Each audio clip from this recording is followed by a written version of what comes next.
दोस्तों, आपने हॉकी या फुटबॉल या तो खेली होगी या देखी होगी। और हॉकी और फुटबॉल में पेनल्टीज होती हैं। पेनल्टी कोई किक करता है, कोई कोई हॉकी से मारता है पेनल्टी का शॉट और वो गोल के अंदर जाती है, फिर उसके बाद गोल हो जाता है। लेकिन आप तब क्या करेंगे जब कोई गोल पोस्ट शिफ्ट करता रहे? क्या आप पेनल्टी मार पाएंगे? यही कुछ हाल है यूनाइटेड स्टेट्स ऑफ अमेरिका का। कभी डोनाल्ड ट्रंप कनाडा चाहिए मुझे, 51st state of the United states of America. कभी डोनाल्ड ट्रंप ये कहता है कि साहब मुझे तो पूरा ग्रीनलैंड चाहिए, फिर कहता है मैं गाजा पे कब्जा कर लेता हूं। अब लेटेस्ट जो डोनाल्ड ट्रंप के क्रॉस हेयर्स में आया है, जैसे स्नाइपर स्कोप होता है ना, फिर उसमें क्रॉस हेयर होते हैं ऐसे, वो आया सेंट्रल अमेरिका।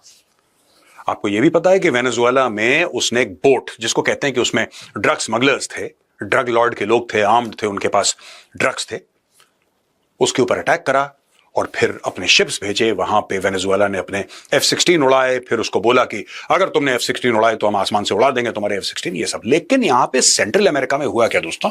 पहले मैं आपको बात बता दूं कि जैसे पनामा है, अल सल्वाडोर है, और ये सारे के सारे देश हैं जो कि कनेक्ट जनरली करते हैं। अगर आप यूएस का मैप देखेंगे तो ऊपर कनाडा है, फिर यूएस है, फिर मैक्सिको है, और वो जो एक स्ट्रिप ऑफ लैंड है that connects North America to South America, उसके बीच में जो देश है ना, that is called Central America. ठीक है दोस्तों, सेंट्रल अमेरिका ना ये माना जाता है कि नॉर्थ अमेरिका में ना साउथ, ये सेंट्रल में है, सेंट्रल अमेरिका।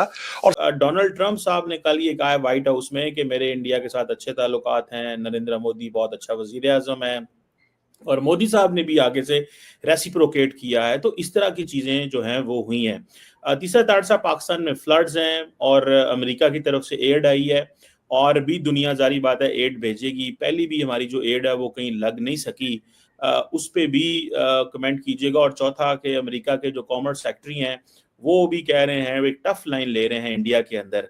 ट्रंप साहब सॉफ्ट लाइन ले रहे हैं, आगे से नीचे से ब्यूरोक्रेसी टफ लाइन ले रही है। तार साहब कैसे देखते हैं इन डेवलपमेंट्स को? चीमा साहब, सबसे पहले तो मैं शुरू करना चाहूंगा कि जो डिपार्टमेंट ऑफ वॉर को चेंज किया गया है, सबसे जो सिग्निफिकेंस बात ये है कि ये 200वां एग्जेक्टिव ऑर्डर जो है वो डोनाल्ड ट्रंप साहब ने इस पे साइन किए हैं। ये जो डिपार्टमेंट ऑफ डिफेंस से to the department of war, इस पे $1 ट्रिलियन खर्चा आएगा, जो नाम चेंज होगा पूरी दुनिया के अंदर, जो स्टेशनरी बनेगी, पेंटागन का बेसिंग है, सारी चीजें चेंज होंगी। $1 ट्रिलियन खर्चा है। चीमा साहब, ये नाम नया नहीं है। जब ये डोनाल्ड ट्रंप साहब ने एग्जेक्टिव ऑर्डर साइन किया है, उन्होंने इस पे एक बड़ी तफसील के साथ बात की है। उन्होंने कहा पहले ये शुरू से जब अमेरिका बना था 1776 में, तो उसी वक्त 2-4 साल के बाद जॉर्ज वॉशिंगटन ने इसका नाम रखा था डिपार्टमेंट ऑफ वॉर, और वो डिपार्टमेंट ऑफ वॉर के उसी फ्लैग के नीचे हमने सारी जंगें जीती। या तो आप लैंड से पार जाएंगे, अगर आपको सी से जाना है फिर आपको पनामा कनाल का इस्तेमाल करना पड़ेगा। और इसके इर्द गिर्द जितनी भी जमीन है चाइना ने खरीद ली। चाइना ने अपने हजारों लाखों बंदे वहां पे अपने बसा दिए हैं। चाइना ने इतनी इन्वेस्टमेंट कर दी, अरबों खरबों डॉलर की वहां पे, कि वहां की सरकारों को लगभग खरीद के अपनी जेब में डाल दिया। और अब आज की तारीख में अमेरिका को डर लग रहा है कि अगर चाइना चाहे तो चाइना सब कुछ बंद कर सकता है ऐसे। और अगर चाइना ने बंद कर दिया तो भाई साहब अमेरिका की नाक से ना लकीरें खिंच जाएंगी, अमेरिका की प्रॉब्लम सॉल्व नहीं होगी। चाइना ये ताकत रखता है आज की तारीख में थ्रू पनामा कैनाल। अब चाइना को डिसलॉज करना है। आप चाइना को तो डिसलॉज ऐसे नहीं कर सकते ना। चाइना ने वहां पे जो भी करा है उन गवर्नमेंट के साथ डील साइन करी है। अब जब उन गवर्नमेंट्स के साथ डील साइन करी है, और लॉन्ग टर्म डील चाइना तो करता है ना, 99 साल की, 49 ईयर्स की, 50 साल की। जब चाइना ने डील साइन करी है, जाहिर सी बात है उसके डील की एवज में वहां के लोगों ने मोटा पैसा भी लिया होगा। अब ये देखिए साहब, मैं आपको बताता हूं, ये जो स्टेट्स हैं यहां पे, आप ग्वाटेमाला देख लीजिए, आप यहां पे एल सल्वाडोर देख लीजिए, होंडुरास देख लीजिए, ठीक है, निकारागुआ है, कोस्टा रिका है। 1949 में जाके डिपार्टमेंट ऑफ डिफेंस इसका नाम रखा गया था।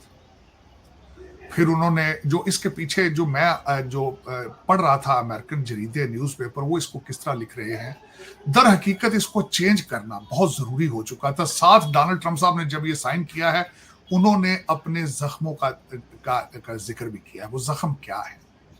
डोनाल्ड ट्रंप साहब जब इलेक्शन लड़ रहे थे तो सबसे ज्यादा उन्हें तकलीफ थी तरीकाकार बाइडन ओबामा ने जिस तरीके से अफगानिस्तान से निकला किया था, रात के अंधेरे में अपने बच्चों की डेड बॉडियां उठाकर कंधों पर जब भागे थे, और जो दुनिया ने देखा था किस तरीके से C-130 से अफगानी लोग जो गिर गिर के जो मर रहे थे, ये इनखला का तरीकाकार नहीं था।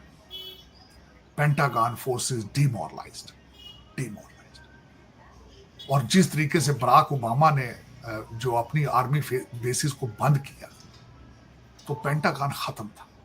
और एक मैं बात यकीन से कह सकता हूं चीमा साहब, 12 साल बराक ओबामा ने इस कंट्री को ऑपरेट किया है, जिस तरह कहते हैं ना कि माय फादर्स कंट्री, इस तरह ऑपरेट किया। फॉरेन पॉलिसी पे बिल्कुल तवज्जो नहीं थी।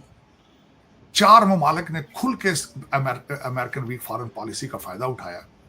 वो कौन कौन से थे?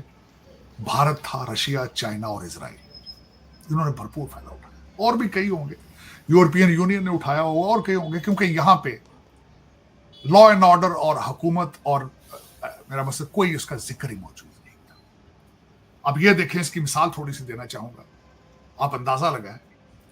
भारत रशिया से तेल लेकर रिफाइन भारत में करता था, तेल लेकर रशिया से। तो जिस तरह से आपने देखा कि जो एससीओ समिट थी वो अभी चीन में हुई और 8 देशों के जो नेता थे वो साथ में आपको दिखाई दिए। यहाँ पर जो यूएस के राष्ट्रपति हैं डोनाल्ड ट्रंप, उनमें थोड़ा सा एक अजीब व्यवहार दिखाई दिया और ये माननीय प्रधानमंत्री जी नरेंद्र मोदी जी के लिए काफ़ी ज़्यादा इसके मायने रखते हैं एससीओ समिट के, और वो मैं नेक्स्ट वीडियो में भी बताऊंगा क्या क्या मायने रखते हैं। यहाँ पर बात करें, भारत के जो संबंध हैं अमेरिका के साथ में काफ़ी ज़्यादा खराब होते हुए दिखाई दे रहे हैं और ख़राब हो भी चुके हैं। हालांकि अभी लेटेस्ट अपडेट में ये पाया गया है कि अमेरिका यानी कि डोनाल्ड ट्रंप ने साफ किया है कि जिस तरह से भारत अगर हमसे ट्रेड डील नहीं करता है या भारत के साथ हमारी जो डील है वो क्लियर नहीं रहती है, तो अमेरिका आने वाले टाइम पर काफ़ी ज़्यादा समस्याओं का सामना करेगा। ये एक लेटेस्ट अपडेट में अभी निकल के आया है। अगर बात करें जो 10 सदस्यीय ग्रुप में काफ़ी सारे एशिया के पावरफुल देश भी शामिल हुए थे और इसमें 2001 से ये बैठक स्टार्ट हुई है, जिसमें कि चीन और रूस मुख्य किरदार निभाते आ रहे हैं काफ़ी समय से इसमें। और अभी की बात करें तो कजाकिस्तान, किर्गिस्तान, तजाकिस्तान और उज्बेकिस्तान भी इनके सदस्य थे प्रेजेंट टाइम पर। इससे पहले वो नहीं थे, लेकिन प्रेजेंट टाइम पर उनकी सदस्यता यहाँ पर दिखाई दी है। तो अगर माननीय नरेंद्र मोदी की बात करें डोनाल्ड ट्रंप के उस अकॉर्डिंग, तो जिस तरह से चाइना के साथ मोदी जी ने संबंध बनाना स्टार्ट किया है, इससे अमेरिका अब डर सा गया है। अमेरिका के एक डर है कि कहीं भारत की जो डील है वो चाइना के साथ में काफ़ी ज़्यादा ना हो जाए।